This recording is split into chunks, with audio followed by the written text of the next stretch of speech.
pour tout le monde. Donc, bienvenue encore une fois à Meet the Experts de la cardiologie à deux. Aujourd'hui, nous avons le plaisir et l'honneur d'accueillir un ami parisien, donc le docteur Nicolas Amabil, du département de cardiologie de l'Institut mutualiste Montsouris à Paris. Monsieur Amabil Nicolas est justement un expert et un spécialiste en cardiologie interventionnelle et notamment en imagerie endocoronaire, puisque d'après mon ami Omar, il a participé à l'élaboration du consensus européen de la Société européenne de cardiologie, hein, en matière, j'espère que je ne dis pas de bêtises, en matière d'imagerie endocoronaire. Et donc, sans plus tarder, je vais laisser le soin au professeur Aït Omar, Aït Mokhtar Omar, pour modérer cette session. À toi la parole, Omar. Ouais. Donc, nous avons le plaisir d'accueillir mon ami Nicolas Amabil, qui va nous parler de l'imagerie coronaire à l'ère de Minoka et de l'optimisation de l'angioplastie par l'imagerie endocoronaire. On sait très bien qu'actuellement, ce n'est plus un outil de recherche seulement, c'est un outil de pratique clinique. J'espère que Nicolas va nous apporter plein de choses durant cette présentation. Sans plus tarder, je te laisse la parole, Nicolas. Je te remercie, Omar, et c'est encore une fois un grand plaisir, un grand honneur d'être avec vous ce soir. Alors, je ne suis pas que parisien, ou de base, je ne suis pas parisien. Avec Omar, on s'est rencontrés il y a presque 15 ans, à l'époque où j'étais chef de clinique à Marseille et qu'il était avec nous. Et c'est là qu'on a noué des liens. Voilà. Donc, effectivement, comme l'a très justement souligné Omar, l'imagerie endocoronaire, aujourd'hui, ce n'est pas vraiment de la recherche, c'est quelque chose qui est une aide à la pratique clinique et qui nous permet de mieux soigner les patients. Encore faut-il savoir un peu quelle imagerie choisir. Alors, moi, j'ai de la chance, j'ai et de l'OCT et de l'IVUS dans mon cath lab. Ça fait longtemps qu'on travaille dessus et je vais essayer de vous montrer que ça vaut quand même effectivement, ce n'est absolument pas quelque chose pour faire de la recherche, c'est pas une fanfreluche, ça peut vraiment vous aider à mieux soigner les patients. Du coup, alors, quelle imagerie endocoronaire? Vous avez compris, il y a deux grandes modalités. Il y a l'IVUS et il y a l'OCT. C'est la philosophie est la même, c'est-à-dire qu'on va mettre dans une artère coronaire sur une zone d'intérêt un cathéter d'imagerie, mais les modalités d'imagerie, ce ne sont pas des modalités qui sont basées sur les mêmes propriétés physiques. L'IVUS, c'est de l'ultrason, l'OCT, c'est de l'imagerie infrarouge, et chacune de ces modalité d'imagerie, elle a donc ses avantages et ses inconvénients. Pour l'IVUS, qui est quand même la modalité la plus ancienne, on a une excellente pénétration du signal liée donc à l'énergie, enfin aux ondes ultrasonores, des pullbacks qui peuvent aller jusqu'à 10 mm, 100 mm, pardon, pas de contraste le plus souvent et c'est possible en 5 French. Par contre, on est passé sur une résolution spatiale qui est un peu plus basse, qui est de 100 micromètres, c'est plus lent et l'interface lumière-paroi vasculaire est parfois difficile à identifier et il faut se donner de petits trucs et astuces. L'OCT, comme je vous ai dit, c'est de l'imagerie infrarouge. Ça possède une excellente résolution spatiale. Ça permet une analyse luminale, comme vous pouvez voir ici, qui est très très fine, où là on voit effectivement une paroi artérielle normale ici, une plaque instable ici et du thrombus au contact. Et ça permet des pullbacks rapides puisqu'on a une acquisition de l'image en 4 à 5 secondes. Par contre, la pénétration du signal est limitée. Il y a toujours une nécessité de contraste qu'on va dire qui est entre 15 et 20 cc par run et on est sur des pullbacks maximum de 75 mm. Et il faut faire du 6 French. Là, vous voyez, c'est la même image en OCT en IVUS, une comparaison chez une personne qui était un athlète, un judoka de 24 ans qui avait présenté une suspicion de syndrome coronaire aigu avec une choro initialement qui nous semblait normale et puis une IRM qui montrait un infarctus antéro-apical et de l'analyse en imagerie nous a montré que cette artère IVA était loin d'être normale puisqu'il y avait une plaque instable et un peu de thrombus, donc il signait qu'en fait ce jeune homme avait vraiment fait un syndrome coronaire aigu. C'est un des premiers cas que j'ai fait en imagerie, ça remonte à maintenant l'époque où j'étais à Marie-Lannelongue, c'était en 2011 et ça m'a immédiatement convaincu que ces technologies avaient vraiment un gros potentiel pour nous aider au quotidien. Alors, qu'est-ce qui est faisable en l'un, qu'est-ce qui est faisable en l'autre? D'abord, vous voyez quand même que la plupart du temps, on peut faire à peu près toutes ces indications sont quasiment faisables avec les deux modalités. Ce qui est sûr, c'est qu'il y a certaines choses pour lesquelles l'OCT est meilleur. C'est par exemple tout ce qui est, je pense, on le voit, je ne sais plus si on le voit ici, mais la détection des thrombus, c'est quelque chose qui est beaucoup plus sensible en OCT qu'en IVUS. L'analyse des lésions calcifiées se fait mieux en OCT qu'en IVUS, puisqu'en IVUS, les ultrasons sont entièrement réfléchis autour sont entièrement réfléchis par le calcium.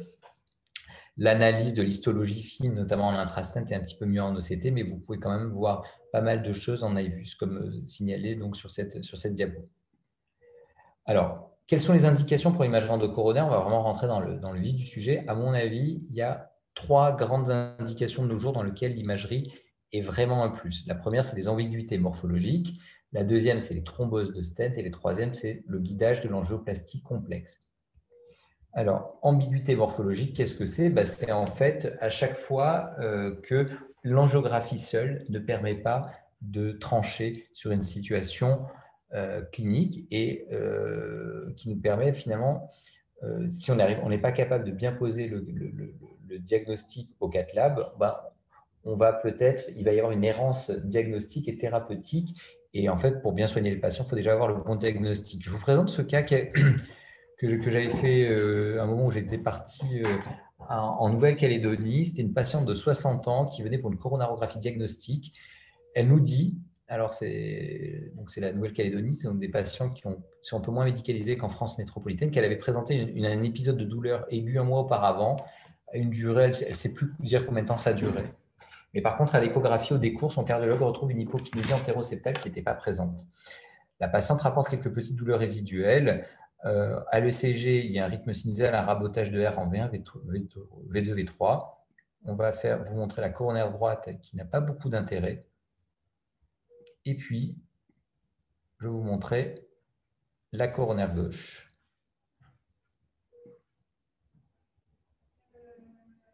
Et puis, l'œil, alors on a l'impression que ce n'est pas grand-chose. Et puis, quand même, l'œil est attiré ici sur cette IVA proximale, notamment à cause de l'électro et de l'écho. Et on va quand même se poser, on va voir cette zone qui apparaît hétérogène à l'intérieur de l'IVA proximale. Et juste sur l'angiographie, alors même si maintenant j'ai un peu plus d'expérience dans cette situation, il n'y a pas de diagnostic de certitude uniquement pour cette angiographie. Est-ce que c'est une dissection? Est-ce que c'est du thrombus? Est-ce que c'est juste une turbulence de flux? Est-ce qu'il y a une plaque excentrée? L'angiographie seule ne permet pas de trancher. On va donc, chez cette patiente, pratiquer une OCT.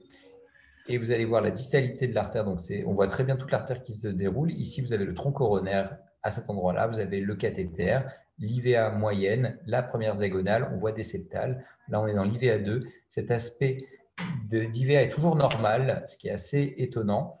Et puis, on va se rapprocher. Et là, on va commencer à avoir un aspect qui n'est plus un aspect normal, puisque ce n'est plus l'aspect trilaminaire classique intima média.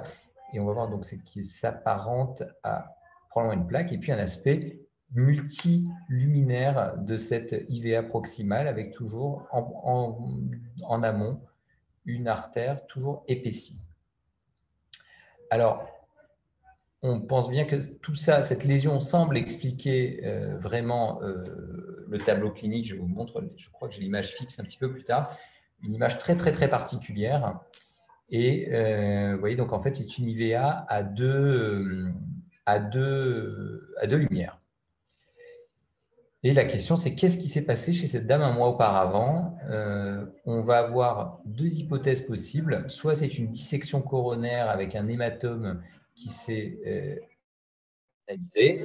Et ça, c'est un exemple d'une patiente. Ce n'est pas notre patiente à nous. Hein. Ça, c'est un hématome, une dissection coronaire qu'on avait repris 30 jours après cette dissection coronaire. On voit bien la différence entre une vraie lumière ici, qui est plutôt petite, et une fausse lumière qui est très, très grande. Alors, comment on fait la différence entre les deux?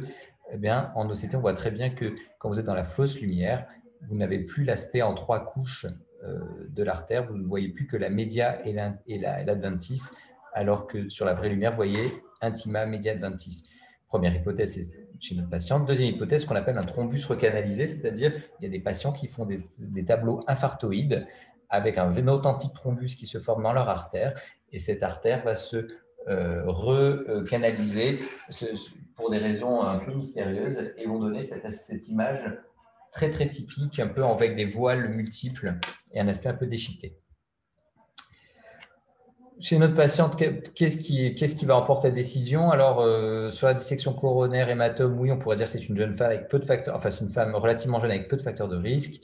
Il n'y a pas d'autres anomalies, c'est un aspect relativement lisse.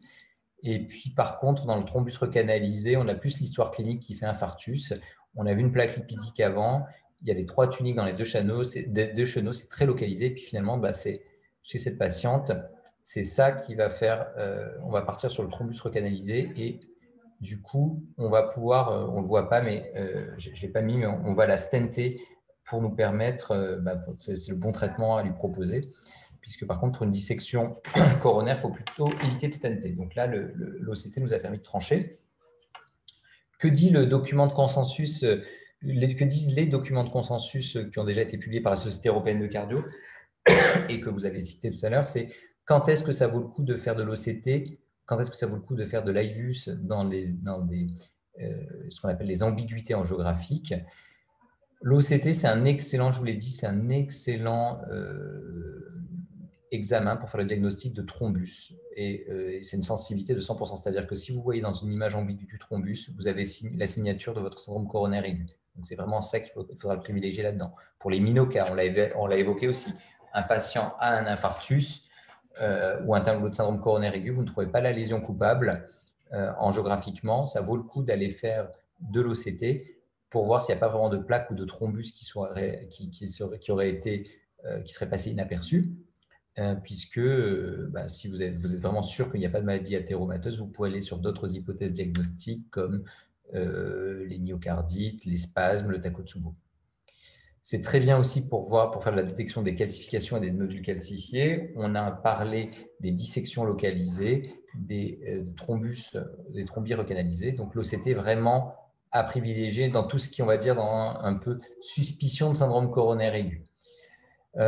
Quand est-ce qu'on va faire de l'IVUS? On va faire de l'IVUS déjà quand on a des lésions très très proximales et au niveau de l'ostium des coronaires. Pourquoi? Parce qu'en fait, l'OCT, c'est une très bonne technique, mais qui ne marche pas pour le moment dans les ostia coronaires. Pourquoi? Parce qu'en fait, il faut qu'il y ait un flush de produit de contraste pendant l'acquisition du run, et que pour qu'il y ait un flush de produit de contraste suffisant, il faut qu'il y ait un engagement du guiding cathéter dans le vaisseau.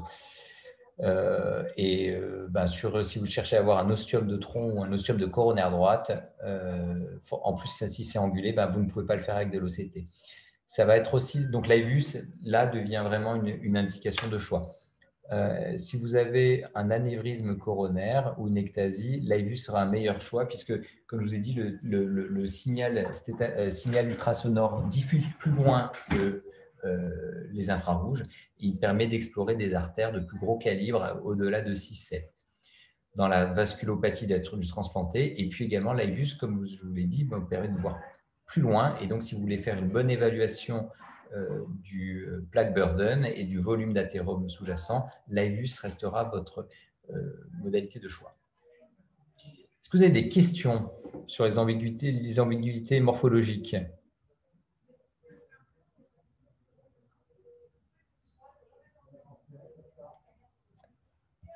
Non? Bon, je pense qu'on On garde pour la fin toutes les questions? On va laisser pour après, Nicolas. Okay. Alors, on va arriver à un sujet qui me tient à cœur, c'est les thrombeuses de stent, notamment.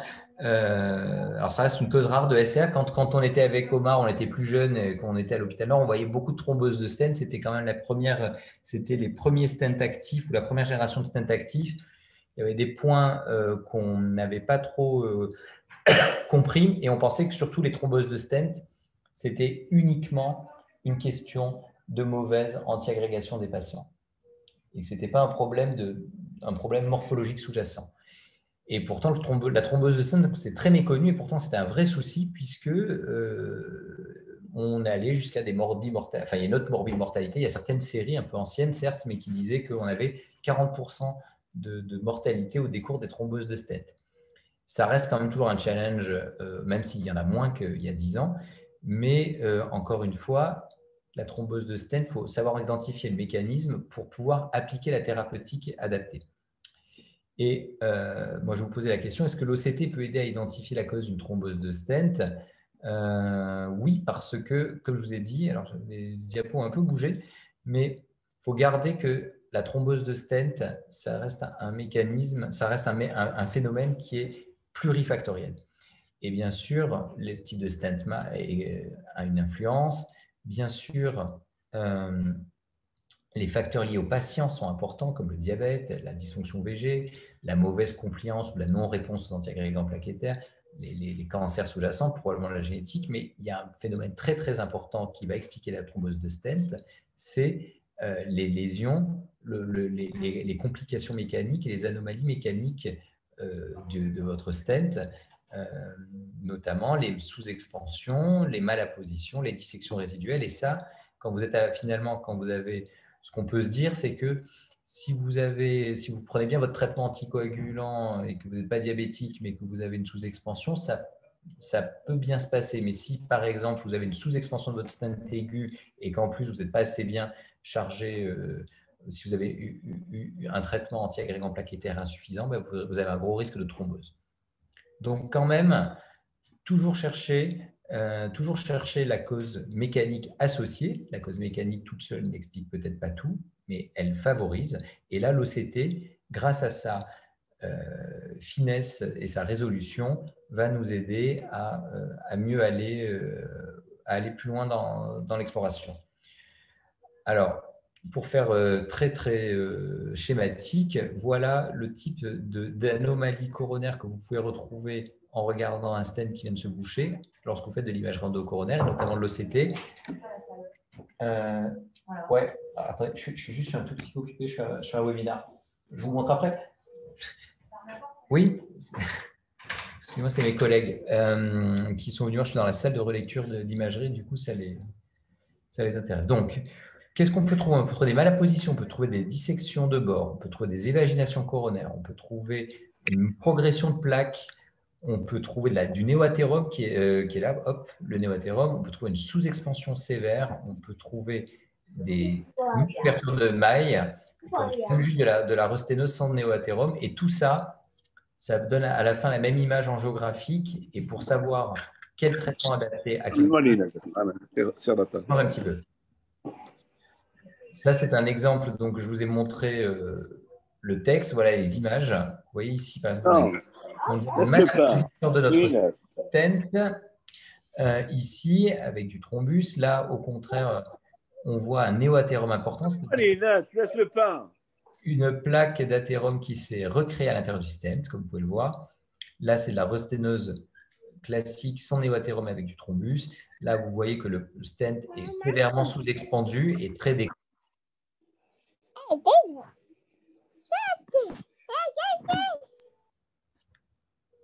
Voilà, je pense que vous devrez me réentendre.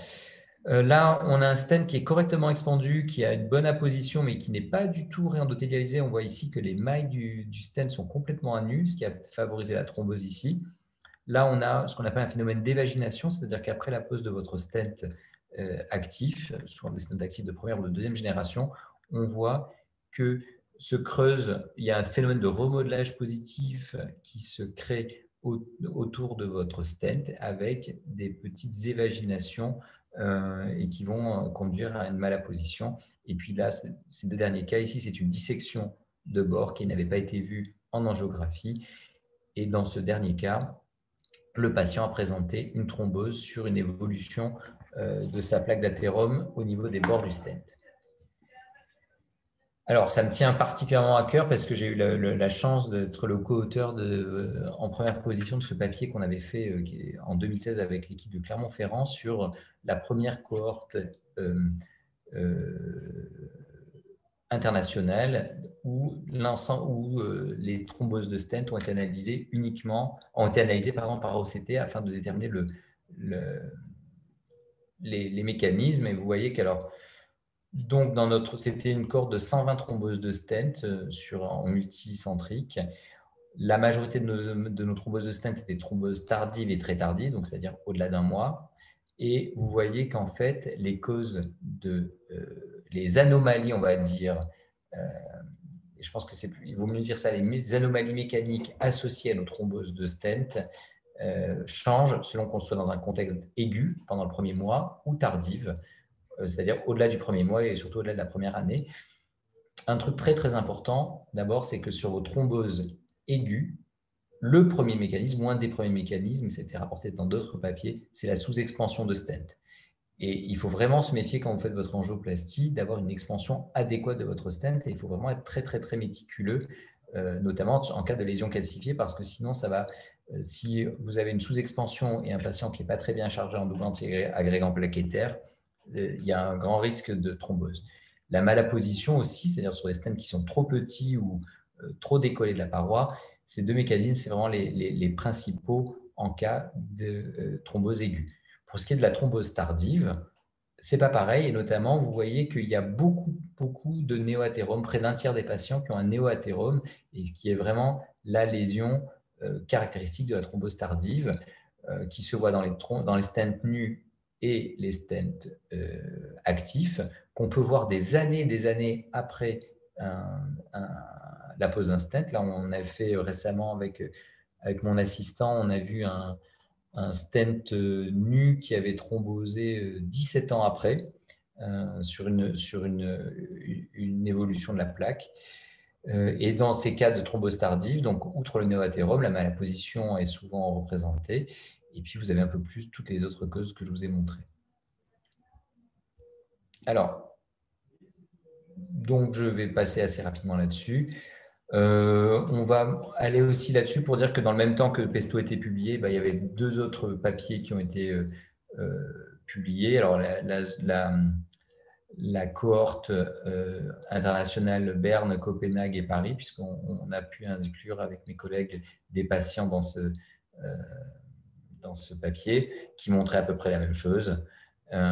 Et puis le papier qui s'appelait Prestige, qui était à plus grande échelle sur 240 patients, mais qui a été postérieur et qui montrait des résultats comparables que je ne vais pas vous détailler ici, j'ai envie de vous montrer autre chose. Et surtout, en fait, vous me dites, OK, très bien, on voit nos thromboses de stent, on voit le mécanisme, mais est-ce que ça permet d'améliorer la prise en charge d'un patient avec une thrombose de stent? Et oui, enfin, nous, on pense. Pourquoi? Parce que quand on a fait Pesto, on a demandé à nos opérateurs de répondre à ces questions. C'est avant de faire votre OCT, est-ce que vous êtes capable, juste sur l'angiographie coronaire, vous êtes capable de nous dire quel est le problème du stent et pourquoi le patient a thrombosé? Et vous voyez que dans près d'un cas sur deux, les opérateurs sont incapables de trancher, de vous dire qu'ils l'ont complètement identifié. Et après de l'analyse OCT, vous voyez qu'en fait, ça change complètement puisque le mécanisme a été complètement identifié ou très probablement identifié dans près de 85% des cas. Donc, on a une grosse amélioration de l'étiologie. Et puis, du coup, ça va un peu changer aussi votre capacité à apporter le bon traitement au bon patient. On a comparé nos résultats de Pesto avec une série historique américaine alors, ce n'est pas les mêmes effectifs, effectivement, mais cette série 4PCI, elle représentait près de 7000 patients. Et vous voyez que c'est une série américaine. Les Américains ne se posent pas de questions. C'est où on fait du ballon, où on remet un stent dans la thrombose de stent, ce qui est, à mon avis, le truc à essayer de faire le moins possible. Dans Pesto, vous voyez qu'en fait, en se basant sur les résultats de l'OCT, les opérateurs, ils ont fait beaucoup moins de stenting que dans les séries historiques, du ballon, certes, beaucoup plus de traitement médical, avec près de traitement médical dans 35 50% des cas. Et puis, on pouvait même refaire de la thromboaspiration. Donc, vous voyez, ça change. Et c'est un algorithme qu'on avait proposé avec Maria Radou. Comment déterminer le choix de votre analyse, de votre thérapeutique en fonction de vos résultats d'OCT. D'abord, je pense qu'il y a un truc qui est très important si vous vous lancez dans de l'imagerie coronaire, dans la thrombose de stent, c'est de ne pas faire l'imagerie tout de suite. Essayez de ne pas le faire tout de suite. Pourquoi? Parce que vous avez désocclué votre lésion, vous avez rétabli un flux dans l'artère, il reste probablement beaucoup de thrombus dans votre stent et la priorité va être donnée surtout à je vais vous dire, déthrombose du stent avec un traitement médical plutôt adapté, assez agressif à base d'anti-GP2B, d'héparine et puis des doubles antiagrégants modernes. Et puis, je pense que l'analyse OCT, il faut la faire, mais il faut essayer de la faire 3 à 4 jours après. Pourquoi? Parce que quand vous allez faire une analyse OCT ad hoc immédiate, vous allez avoir beaucoup de thrombus qui va être présent et qui va empêcher une bonne visualisation des struts et des mailles de votre stent. Si vous attendez 4 à 5 jours, 80% du thrombus sera parti et vous aurez une bien meilleure analyse de votre stent. Si vous avez repéré du néoathérome ou une néoplasie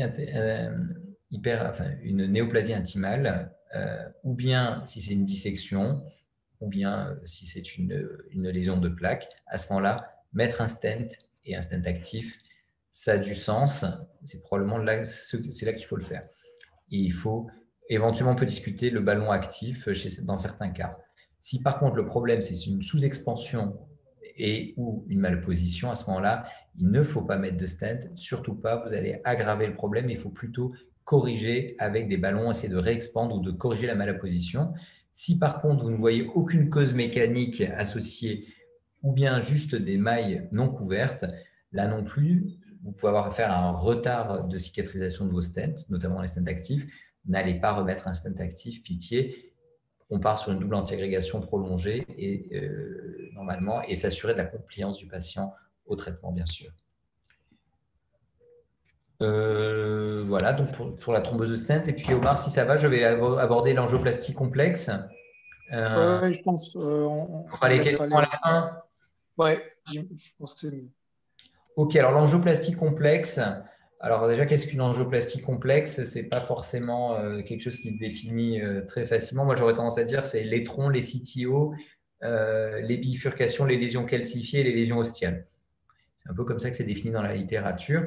Néanmoins, on peut tout à fait faire de l'angioplastie guidée par imagerie, on va dire basique. Et ça vous permet quand même, quoi que vous fassiez quand vous guidez votre angioplastie par de l'imagerie, vous allez avoir des meilleurs résultats. Pourquoi? Parce que vous allez pouvoir améliorer le résultat fonctionnel immédiat. C'est très vrai si vous faites de la mesure de FFR. Vous allez identifier, corriger les complications immédiates de l'angioplastie. La sous-expansion, vous avez compris que c'est un truc qui me fait un peu peur, et adéquate, c'est s'ouvrir la porte à des risques de resténose et de thrombose de stent tardive. Alors, comment on guide l'angioplastie par imagerie endocoronaire? Alors, c'est toujours le même principe, en fait. Il faut faire un run avant, que ce soit de l'IVUS ou de l'OCT, et un run après votre angioplastie. Le run avant, il vous sert à voir les caractéristiques de la plaque et de prendre les mesures de la plaque. Je vais vous montrer un peu comment on fait. Avec les caractéristiques de la plaque, est-ce que ma plaque est calcifiée ou est-ce qu'elle est au contraire lipidique? Est-ce que je dois la prédilater ou pas? Les mesures, quelle est la longueur de la lésion? Quel est le calibre de l'artère? Est-ce que le calibre de l'artère change le long de la lésion? Du coup, avec ça, déjà, vous êtes capable d'établir votre stratégie d'angioplastie, c'est-à-dire prédilatation ou pas.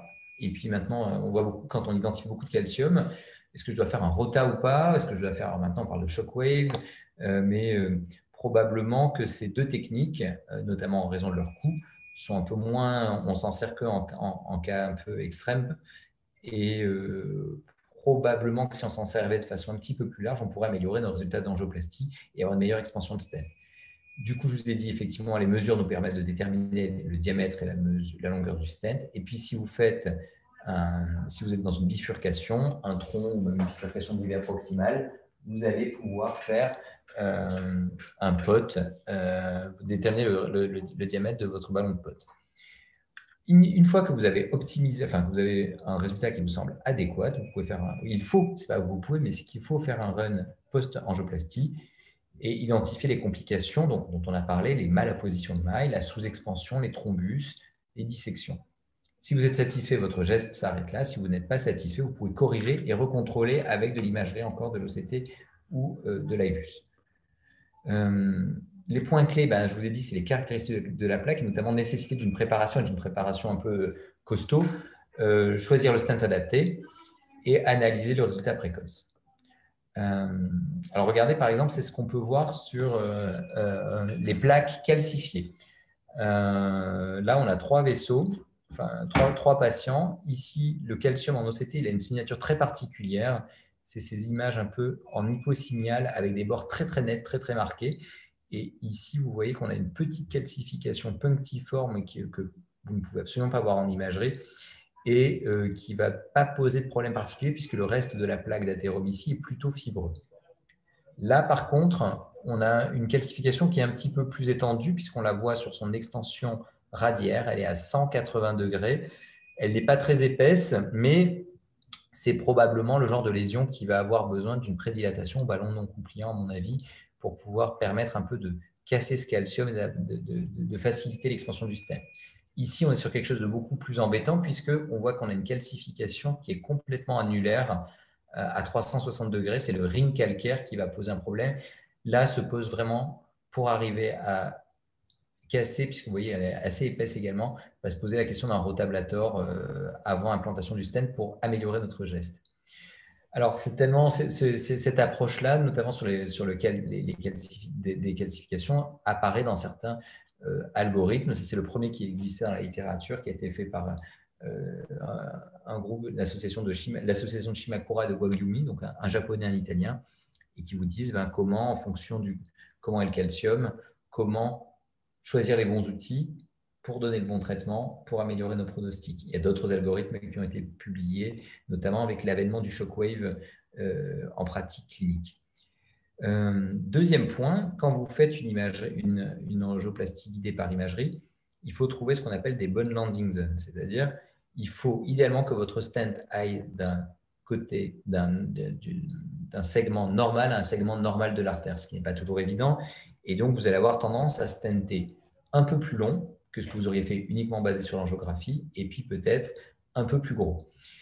Ça, c'est une landing zone normale. C'est totalement adapté pour mettre le bord de votre stent.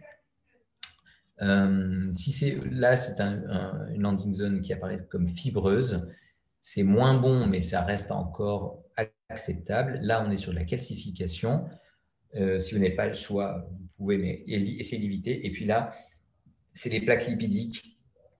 Et ça, c'est à éviter. Pourquoi? Parce que si le bord de votre stent va se mettre là-dedans, vous allez risquer de casser votre plaque. Il y a un risque d'infarctus périprocédural qui est important. Il y a un risque de resténose de bord qui est important et les résultats sont toujours moins bons. Ce qui est montré sur ces différentes diapos. Vous voyez que mettre votre stent dans une zone lipidique, c'est augmenter le risque de dissection de bord. C'est augmenter le risque de resténose de bord également. Et puis à long terme, avoir un résultat, une nécessité d'aller revasculariser plus fréquemment. Je pense que parce que je vous ai préparé plusieurs cas et celui-là, je vais le passer parce qu'il n'est pas très intéressant. Ou quoique, peut-être que c'est un cas assez facile. Avant de passer dans des trucs plus complexes, cette lésion, qu'on va voir sur une lésion de la coronaire droite, ça semble assez facile à stenter. C'est juste une illustration. Je vous rassure, on ne fait pas ça tous les jours dans mon hôpital. Si on faisait ça à chaque fois, ça serait pas tenable financièrement, puisque ni l'OCT ni l'IVUS ne sont remboursés en France. Mais là, on voit qu'il y a vraiment cette sténose de la coronaire droite. On va faire un run d'OCT qui va nous permettre d'améliorer, enfin de faire un stenting très précis. Là, vous voyez la landing zone distale. Vous voyez que l'artère est à peu près correcte. Et puis, on va rentrer ici dans cette lésion qui est une lésion fibrolipidique assez serrée avec un gros cœur lipidique. Une lésion. Et puis, on va essayer de trouver la landing zone proximale adaptée, là où l'artère est le plus normal. C'est le cas ici. Et du coup, ça nous permet de déterminer ces deux landing zones et, qui vont être ici et ici. Une longueur, vous voyez, qui est de 13 mm. La longueur est de 13 mm. On va pouvoir mesurer le diamètre de notre vaisseau sur la landing zone, donc la zone d'implantation distale et proximale. On va être sur du à peu près 3 à 3,5 mm. Alors après, il y a deux écoles qui s'affrontent. Soit on se base sur la lumière, soit on se base sur la distance entre la limitante élastique externe et la limitante élastique externe qu'on voit bien chez ce patient. Moi, qui est l'approche un peu américaine qui a été évaluée dans les études illumiennes, et moi, j'ai plutôt tendance effectivement à me rapprocher de ça. Donc ici, on est presque sur du 3,5 mm. Et le stent à implanter chez ces patients, donc c'est un stent, on va dire, de un 3,5-15, ça marchera bien. Et c'est ce qu'on va faire. Ce qui a changé l'an dernier, c'est les gens se rendaient compte que l'angioplastie guidée, c'était bien, mais c'était un peu difficile de savoir que corriger comme anomalie ou pas corriger, quels sont nos objectifs. Et il y a un groupe de médecins américains qui est venu en disant ça va être assez facile. L'angioplastie guidée par OCT, c'est MLD max, c'est-à-dire morphologie. En pré-angioplastie, on fait M morphologie, L longueur des diamètres du vaisseau. Donc, c'est ce que je vous ai expliqué tout à l'heure, MLD. Et en post-angioplastie, on va regarder s'il y a des anomalies comme la M pour medial dissection, A pour la position, est-elle correcte ou pas, et X pour l'expansion. Si tout ça est en se servant de critères qui ont été définis effectivement dans les papiers de consensus, en disant il faut toujours que notre expansion soit telle que le diamètre minimum du vaisseau, du stent, soit la surface luminale du stent minimum soit de 4,5 mm². Il ne faut pas qu'il y ait une dissection qui fasse plus de 60 degrés d'extension radiaire, qui fasse plus de 2 mm de longueur et qui soit au-delà de l'intima. Les malapositions, on peut tolérer des malapositions qui font moins d'1 mm de longueur et moins de 400 micromètres d'apposition, de distance. Et puis, il ne faut pas qu'on se mette dans une zone une plaque trop importante en distalité. Et je vous montre un cas que j'ai montré à high-tech cette année. C'est une patiente chez laquelle on devait faire l'IVA. Et puis, effectivement, cette IVA nous semblait assez longue et assez hétérogène. Et dans l'idée de guider, de voir un geste assez précis, puisque là, je me dis, bon, il faut peut-être mettre un 2,75-38 et le poter ici. Je dis, bon, on va l'analyser, on va le faire ça sous OCT pour avoir le meilleur geste possible. En OCT, on se rend compte qu'on est capable de définir une zone d'atterrissage distal qui est ici, que notre plaque, elle est effectivement serrée et qu'on a une plaque qui est plutôt lipidique, donc il n'y a pas de calcification. On a une zone proximale ici qui est acceptable. Le diamètre distal de limitante élastique externe à limitante élastique externe est de 2,8. Par contre, la proximalité, si on veut vraiment faire un geste correct, il faut être à 3,8, ce qui est beaucoup plus que prévu. Le MLA est à 1,7 mm², donc on considère quand même qu'en dessous de 4 mm², on a affaire à des lésions serrées, donc la lésion est très serrée. Et la longueur est de 40,5. Donc, avec les stents dont je dispose actuellement dans mon cath-lab, je ne peux pas avoir avec un seul stent, je ne peux pas tout couvrir, puisque je n'ai pas encore accès aux stents de 48 mm que certains centres ont, mais nous, on ne l'a pas. Donc, on définit tout ça en MLD, morphologie, longueur, les diamètres, et on va pouvoir choisir notre geste. On va prédilater au ballon compliant, pas besoin d'aller faire du rota ou des ballons non compliants, on n'a pas une lésion qui est très rigide ou dure. On va mettre deux stents actifs. Je suis parti sur des stents de 3,0 pour pouvoir faire un pot à 4,0 au-dessus de cette première diagonale. On va faire une side dilatation, on va faire un repot, c'est assez classique. Et c'est ce qu'on va effectuer chez cette patiente. On a ce résultat-là qui, angiographiquement, semble pas mal. Sauf que, vous allez voir que la surface minimum intrastent dans cette zone-là est à 2,7 mm², donc je suis inférieur à 4,5 mm². Et puis regardez, ce qu'on ne voyait pas en angiographie, c'est cette énorme dissection qui va jusque sous l'adventice et qu'on ne peut absolument pas tolérer. Du coup, je suis obligé de corriger mon geste, d'optimiser. Je vais post-dilater plus fort ici avec un ballon de 3,0 et je dois remettre un petit stent, de 4,0 en amont et avoir un résultat final qui est quand même beaucoup plus correct. Donc là, sans que ce soit vraiment un cas complètement dingue, l'OCT me permet de faire du bien meilleur travail. Quid des bifurcations? Alors, les bifurcations, je vais vous montrer un cas clinique plutôt basé sur l'IVUS pour montrer ce qu'on peut avoir parfois. Les bifurcations, de toute façon, ça se prête très bien à l'angioplastie guidée par imagerie. Et puis, parfois, on a des cas un petit peu extrêmes. C'est un cas qu'on avait fait avec un de mes fellows il y a 2 ans. Un jeune homme de 28 ans qui vient chez nous pour une chirurgie valvulaire réparatrice, conservatrice de l'aorte, qui est une pratique, un geste qu'on fait régulièrement chez nous, sans anomalie coronaire au scanner. Et puis, moi, ce jeune homme, on lui fait sa valvuloplastie aortique avec un anneau de 29 mm et puis on fait une réimplantation des artères coronaires. C'est assez standard. Et puis malheureusement, au 3e jour, sans qu'on comprenne vraiment pourquoi, il commence à avoir des douleurs thoraciques, il se met en état de choc.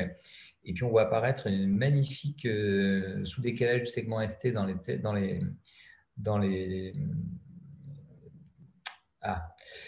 antérieur de V1-V6. Et le scanner de contrôle nous montre une dysfonction VG grave avec une fraction d'éjection à 30% de nouveau.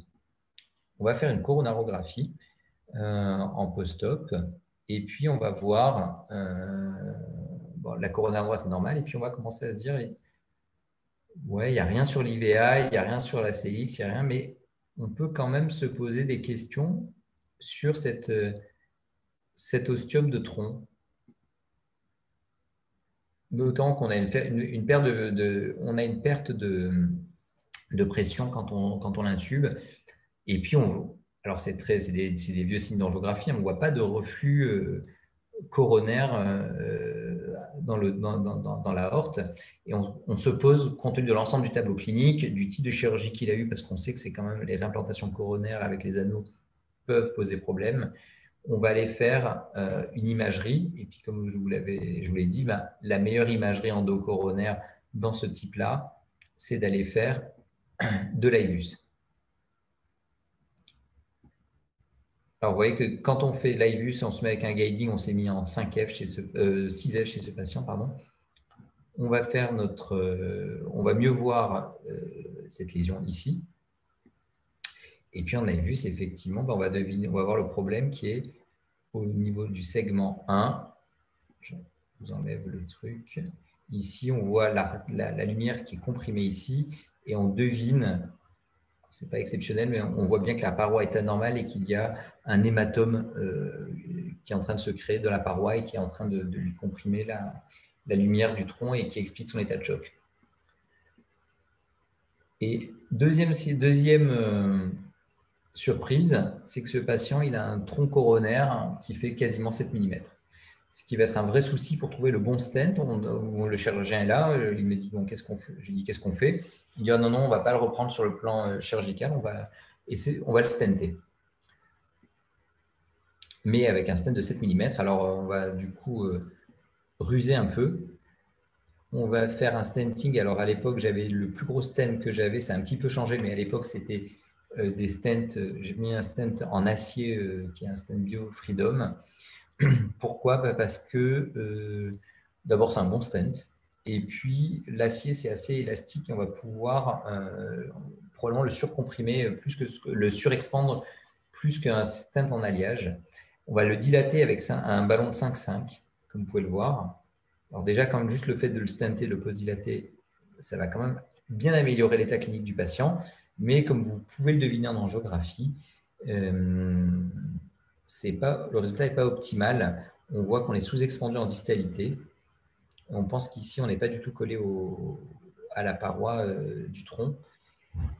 Et là, on ne peut pas laisser un jeune homme de 28 ans avec un stent sous-expandu dans le tronc. C'est beaucoup trop dangereux. Donc, ce qu'on va faire en se basant, et comme on n'a pas de ballon de 7 mm, on va prendre 2 ballons de 3,5 mm qu'on va mettre en kissing en disant que 3,5 plus 3,5 à 10 atmosphères, ça va faire 7 mm. Et c'est effectivement ce qu'on va voir apparaître en angiographie. On a un bien meilleur résultat. Et surtout en IVUS où on a la démonstration que notre stent a pu être correctement apposé à la paroi en arrivant à 6,8 mm de distance, même si c'est un peu ovalisé. Et c'est probablement un geste qui peut être permis parce qu'il n'y a pas de plaque sous-jacente, donc le stent s'expand vraiment sans aucune contrainte. Et le scanner de ce jeune homme va nous montrer qu'effectivement le stent a été correctement placé avec ce qu'il faut de protrusion. Et voilà. Alors, ça, c'est un cas un petit peu extrême de stenting du tronc. Pourquoi je vous ai montré de l'IVUS? Parce que l'IVUS, c'est la meilleure technique. Enfin, c'est la meilleure technique. En tout cas, c'est la technique la plus reconnue. Et que les angioplasties du tronc guidées par IVUS, ça améliore le diagnostic. Toutes les méta-analyses le montrent. Ça améliore la mortalité globale, ça améliore la mortalité cardiaque, ça améliore le risque de thrombose de stent. Et c'est dans les guidelines en grade 2A. Il y a même encore un papier récent des Anglais qui a montré que le stenting du tronc, vous avez vu, ça est vraiment, marche mieux que le stenting angio-guidé du tronc. Par contre, effectivement, je vous parle d'IVUS et l'idée, c'est aussi de voir ce que l'OCT peut faire. L'OCT a été moins évalué depuis longtemps dans cette indication-là. Pourtant, ça améliore, ça a beaucoup d'intérêt, notamment le fait de pouvoir faire de la reconstruction 3D et de pouvoir analyser, en cas de bifurcation, la configuration des stents et quelle est la cellule que vous allez cathétériser quand vous allez faire un kissing ou une dilatation de branche fine. Parce que ça, c'est de la reconstruction 3D en OCT. Vous êtes capable de voir où sont vos mailles après cette angioplastie du tronc et où est-ce que votre guide va passer. En l'occurrence, le guide passe dans cette cellule-là. Et cette cellule-là, c'est une cellule qui connecte à la carène. Donc, c'est adéquat pour faire la procédure. C'est une autre façon de reconstruire. Je ne suis pas sûr que ce soit le même patient, mais vous voyez la cellule qui est ici, qui connecte à la carène, et mon deuxième guide qui est présent ici. Là, on a l'IVA, là, on a le tronc en proximal, et là, on a l'ostium circonflexe. Et ça, c'est des choses qu'on peut faire au quotidien. Et vous pouvez, toujours avec cette technique de reconstruction 3D d'OCT, voir un peu ce que votre stent est devenu une fois que vous l'avez poté, side dilaté ou kissé. Là, je pense que j'ai fait un kissing, puisque j'aime bien le kissing dans les troncs. Et j'ai eu la chance de coordonner une étude qui a évalué la faisabilité des angioplasties du tronc distal guidé par OCT en France. Donc, c'est un registre pilote qu'on a publié depuis dans Euro-Intervention, où on fait une analyse, enfin, on guide notre angioplastie du tronc avec 3 runs d'OCT. Le deuxième run ayant pour but d'aller vérifier. Donc, le premier run, c'est ce que je vous ai expliqué tout à l'heure, pour tout ce qui est analyse de la plaque, Matrix, décider de sa stratégie d'angioplastie. Donc, en l'occurrence, là, ça va être un stent de stent, pod side repod, pod kiss. Le deuxième run, dans le but d'identifier la position de notre guide avant d'aller faire une side dilatation ou un kissing. Et puis le troisième run pour voir les anomalies qu'on peut corriger. Ce qui est intéressant, c'est que c'était une étude de faisabilité. Et notre critère de jugement, c'était le succès procédural, c'était un flux TIMI 3 dans tous les vaisseaux, une sténose résiduelle de moins de 50% et une expansion de stent adéquate. On avait 86% de réussite sur du multicentrique. La deuxième chose qui nous intéressait, c'était est-ce que notre guide est correctement placé. Et là, en l'occurrence, on a des cas de guides. Je vous ai montré des guides bien placés. Là, c'est des guides mal placés. Vous voyez que le guide vient dans une cellule qui est trop proximale. Attendez, hop, qui est trop proximale. Et si vous allez faire une dilatation ou un kissing à travers cette maille-là, vous allez remettre le métal en plein milieu de la cellule et vous allez avoir un résultat qui ne sera pas très, très bon sur le long terme. Du coup, on a pu analyser chez 97% de nos patients la position du guide et elle était en position adéquate chez 81% des patients. Donc, je pense que c'est aussi lié aux stents qu'on a choisis, qui étaient des Xience, qui ont des stents à grosses cellules qui permettent un positionnement assez fin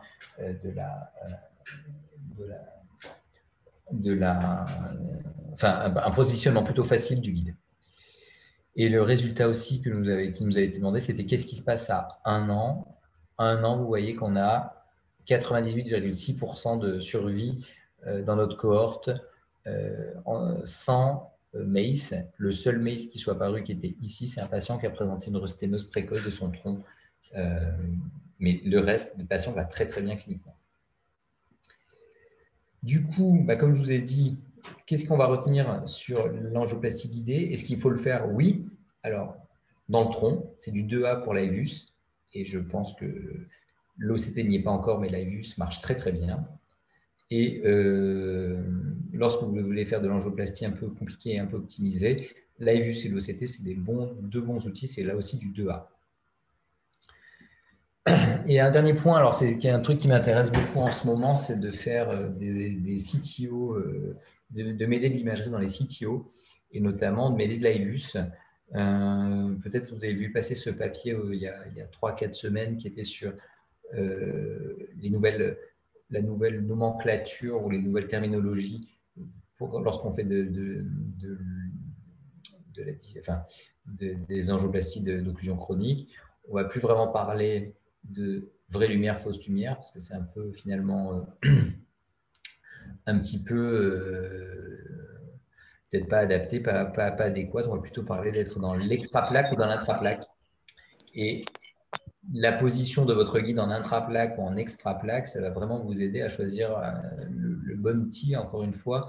Et l'IVUS s'impose comme un outil de choix pour savoir où vous êtes et comment vous guidez. L'IVUS, ça peut permettre d'identifier l'entrée dans les lésions vraiment sans aucun point d'engagement. Ça nous permet de guider la réentrée lorsqu'on fait des procédures intégrales de type dissection réentrée. Ça permet d'identifier les vraies et les fausses lumières. Et puis après, c'est assez classique. Hein, ça permet de faire un bon sizing du stent. Ça analyse les calcifications. Ça peut guider pour un carte. Ça nous permet d'optimiser l'expansion des stents. Ça, c'est une image de chez nous. Vous voyez que chez ce patient, on est en train de faire une dissection réentrée et mon cathéter d'IVUS est en pleine fausse lumière ou en tout cas en extra plaque. Là, c'est la vraie lumière qui est complètement refoulée. Tout ça, c'est de l'hématome. Et du coup, alors que sur le plan géographique, ça avait l'air d'être correct, on se rend compte qu'on a fait une petite partie de dissection réentrée, comme finalement, ça se voit dans 30% de ce qui se fait en intégrale. Je vous montre un petit cas pour finir, un homme de 83 ans qu'on a fait il n'y a pas longtemps, qui était déjà venu chez nous au mois de juillet, il y a presque 8 mois, qui avait montré qu'il y avait une double CTO, première marginale petite, mais d'une grosse droite. Et puis, il avait une bifurcation IVA diagonale assez sévère. On avait fait une culotte à ce moment-là. Et puis, malgré tout, il y avait un angor persistant et puis un angor persistant, des signes de viabilité en inférieur. On va essayer de lui faire la CTO de la coronaire droite que vous pouvez voir en double abord. Bon, je crois qu'on voit la culotte, on la devine, qu'on a fait au mois de juillet. Je ne sais plus où elle est. Elle est là. Et puis surtout, ce qui nous intéresse, c'est cette lésion un peu compliquée, cette situation un petit peu compliquée. On va faire un double abord. Et puis, on va partir d'abord sur une stratégie qu'on va essayer de faire en escalade de guide en antégrade, jusqu'à mettre un Gaïa avec un micro 4 Caravelle. On va pouvoir accéder à la CD2. Il y a une petite résistance que l'opérateur a sentie. Et puis, on sent qu'on a un peu disséqué la distalité à ce moment-là. On manque un peu de support. On va un peu changer d'approche. Et on va mettre un Gaïa, une extension de cathéter pour avoir plus de support. Et on va remettre notre micro-cathéter. Et en fait, c'est un peu magique. C'est vraiment la capture, juste avec le Xionglu, se réengage complètement. Il va franchir la lésion assez facilement. Alors, la lésion qui était préparée au Gaïa. Hein.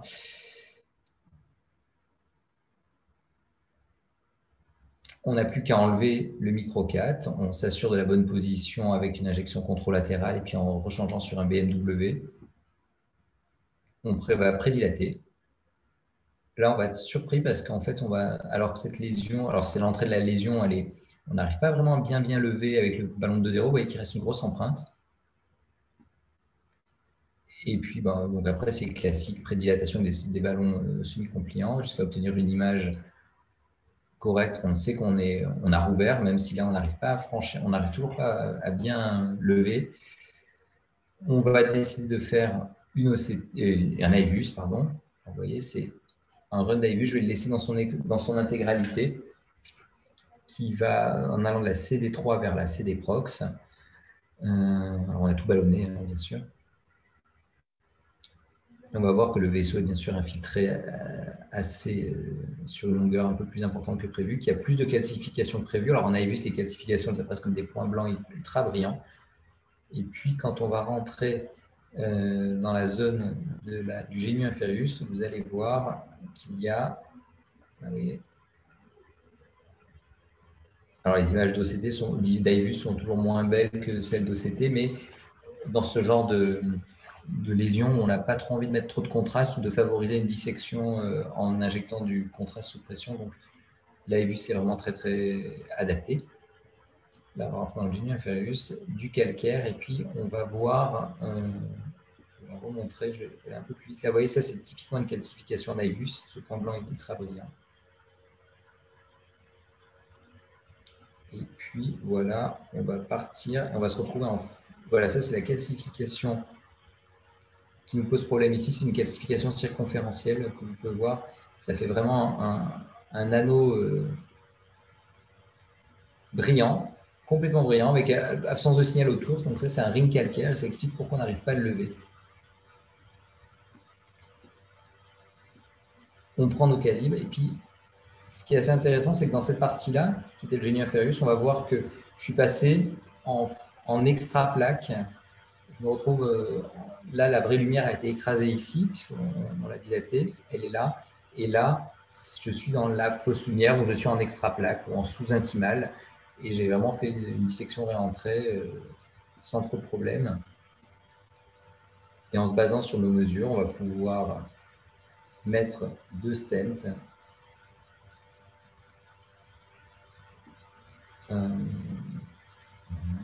Un mégatron. Voilà, je crois que j'ai remis un deuxième. Voilà, un mégatron 3.5.32, puis un 3.0.16 en bas.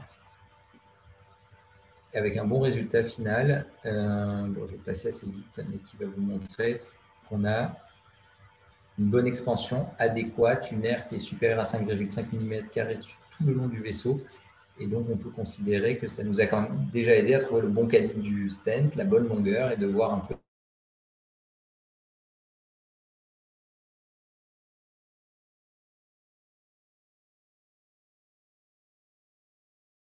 l'utilisation de l'AIBUS pour vous aider à guider vos CTO, permet de faire du meilleur travail, permet d'avoir un meilleur taux, une plus basse incidence des MACE et une diminution du risque de réinfarctus ou de décès cardiovasculaire.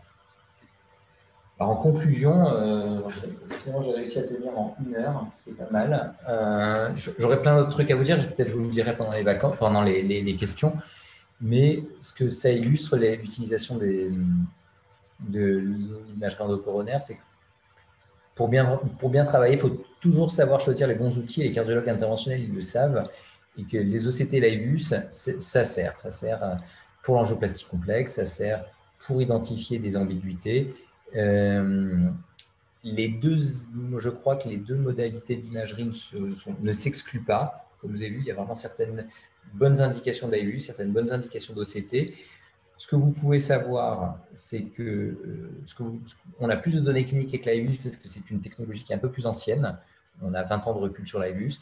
On a plus de précision et plus d'options, notamment d'options de reconstruction 3D avec l'OCT, qui est clairement la technologie qu'elle vend en poupe aujourd'hui, mais l'AIBUS continue à être utilisé régulièrement. Et du coup, si vous avez il faudra toujours choisir votre technique d'imagerie en fonction de vos besoins.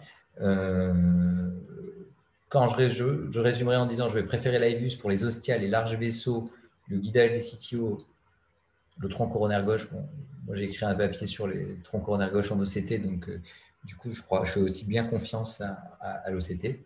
L'OCT, typiquement, les syndromes coronaires aigus et suspicion de syndrome coronaire aigu, c'est vraiment une très très bonne technique. Les ambiguïtés morphologiques, les bifurcations, les thromboses de Sten, c'est très très bon. Et puis les lésions calcifiées, c'est probablement le prochain développement de cette technologie.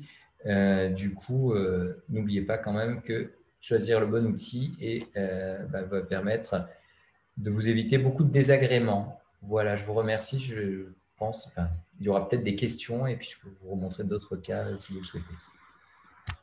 Super, super Nicolas, merci pour cette très belle présentation assez illustrée. On a certainement quelques questions à te poser. Moi, j'aurais une question à propos de la reconstruction 3D. Oui.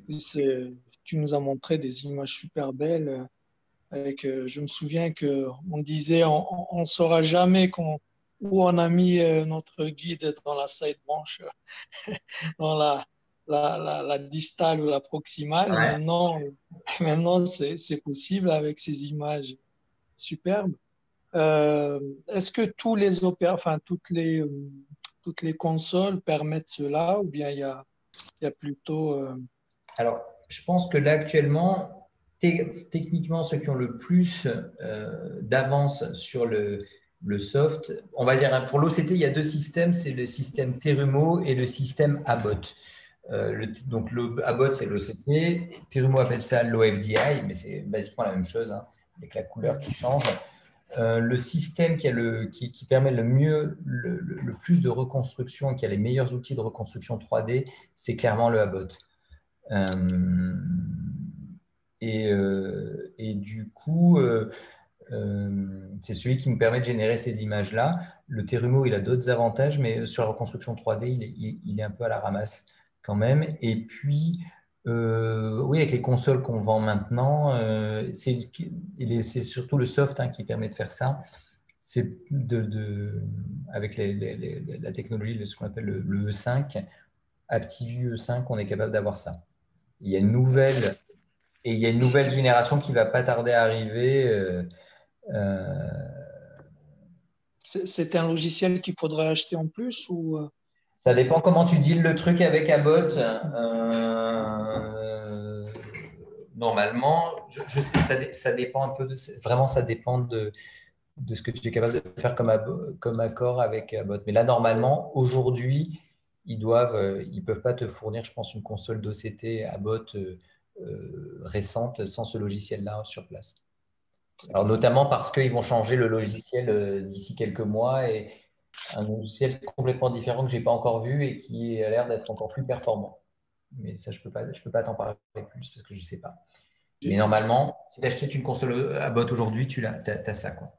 Une deuxième question, à l'ère de la FFR, est-ce que l'imagerie garde une place pour apprécier le degré de sténose du artère? Tu nous as parlé de l'ère de l'artère, en fait, du diamètre de l'artère de 4 mm². Est-ce que ça, c'est toujours d'actualité ou C'est un une peu super bonne dépassé? question. On a tendance à dire, pour savoir si tu vas dilater, fais de la FFR, et pour savoir comment tu vas dilater, fais de l'OCT. En OCT, on va être clair, il n'y a pas de… avant, on te disait, sur l'IVUS, on disait une IVA de moins de 4 mm² de surface luminale est une IVA serrée. Et un tronc coronaire de moins de 6 mm² est un tronc serré. En OCT, je n'ai absolument pas ces correspondances-là. Notamment, je n'ai pas de surface luminale minimum au niveau du tronc qui nous permettent de dire qu'un tronc est serré ou pas. Il y a des études qui sont en cours, mais pour moi, ce n'est pas disponible. On continue, nous, à se servir régulièrement de l'IVUS pour identifier les troncs serrés chez des patients pour lesquels on est embêté, notamment dans un gros centre de TAVI, et on retombe régulièrement sur des troncs ambigus. Et on n'a pas envie de faire de FFR sur le tronc. On n'aime pas faire de FFR dans le rack, pour deux raisons. Un, il n'y a pas de cutoff vraiment établi dans le RAC, ils sont probablement différents. Et deuxièmement, ça a quand même, c'est pourvoyeur d'un certain danger en termes de bloc auriculo-ventriculaire, de chute de pression. C'est des choses qui ne sont pas forcément bien tolérées dans le cas de RAC. Du coup, on a tendance à faire pas mal d'AVUS pour identifier les troncs serrés ou pas avant un TAVI. Et du coup, on garde, alors la vraie, on va garder ces cutoffs. Le papier de consensus dit si la surface luminale de votre tronc fait moins de 4,5 mm², il est certainement serré. Si vous faites plus de 7,5 mm², il n'est certainement pas serré. Si vous êtes entre 4,5 et 7,5, vous êtes dans une zone grise, il vaut mieux faire un petit peu de FFR. Et nous, en pratique, on va garder le cutoff à 6 mm². Pourquoi il y a ces valeurs un peu changeantes des aires? C'est parce que les différentes études qui ont corrélé la surface minimum du tronc en luminal et le degré de retentissement ischémique ont été faits sur des ethnies, des populations différentes. Il y avait des Asiatiques, il y avait des Européens, il y avait des Américains. Et du coup, les Européens, ils ont trouvé 6 mm². Les Américains, ils ont trouvé 7,5 mm² pour définir un tronc significatif. Et les Asiatiques, qui étaient les plus petits en gabarit, c'était 4,5 mm². Donc, ça explique pourquoi vous avez différentes valeurs dans la littérature. Mais ce qui est sûr, c'est que nous, on continue. C'est peut-être le dernier endroit où on fait vraiment de l'analyse, où on définit une sténose serrée sur sa...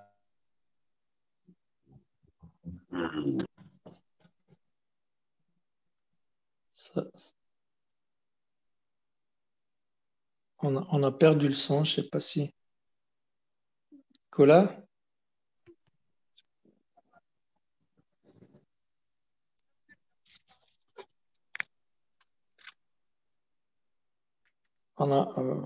Je ne sais pas si tu m'entends, Nicolas, parce que moi, je n'ai plus de son ni d'image.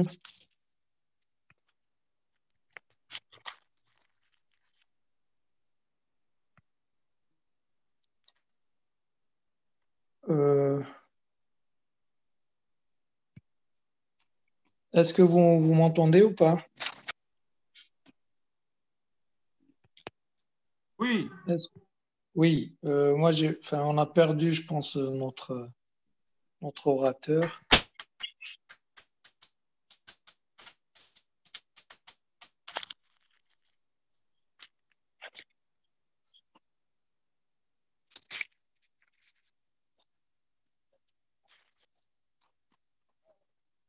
Ok, donc là, il m'envoie un message en disant qu'il va se reconnecter. Pas de panique. Donc, n'hésitez pas à poser les questions si vous en avez.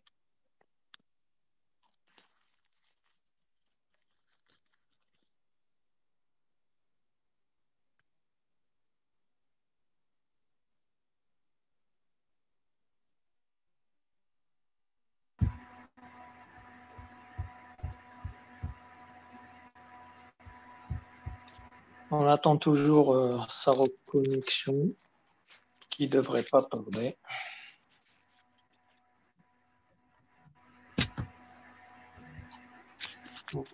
Enfin, j'espère.